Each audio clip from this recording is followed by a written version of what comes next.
কিয়ামতের দিন, দিন প্রতিষ্ঠা, মূল দাওয়াত হচ্ছে তাওহীদ প্রতিষ্ঠা। দিন প্রতিষ্ঠার মূল দাওয়াত হচ্ছে সালাত প্রতিষ্ঠা।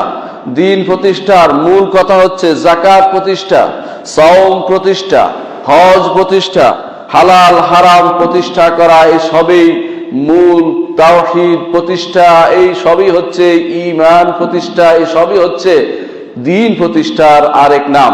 দিন প্রতিষ্ঠা বলতে সবগুলোকেই বুঝাবে, সুনির্দিষ্ট কোনো একটি জিনিস নয় যার জন্য আমরা ব্যস্ত হয়ে পড়ি।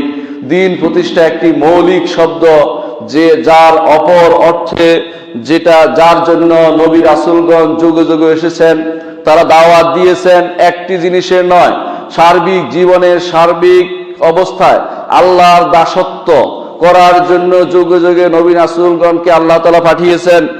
দিন প্রতিষ্ঠার জন্যই আল্লাহ তাআলা রাসূলগণ আগমন করেছেন। আর দিন প্রতিষ্ঠাই মুমিন জীবনের অন্যতম দায়িত্ব।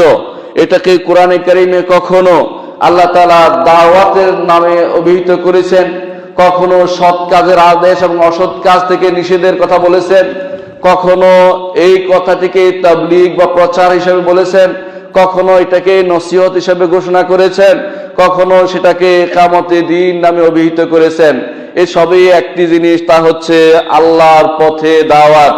আল্লাহর পথে দাওয়াত দিতে হবে। ভিন্ন ভিন্ন শব্দ ব্যবহার করলেও মূলত আল্লাহর পথের দাওয়াতের নবী রাসূলগণ যেই পদ্ধতি অবলম্বন করেছেন, যেই নীতি গ্রহণ করেছেন, যেভাবে দাওয়াত দিয়েছেন, সেই কাজটি আমাদের করতে হবে। তাই হচ্ছে কিয়ামতের দিন এবং সেটাই প্রত্যেকটি ঈমানদারের দায়িত্ব।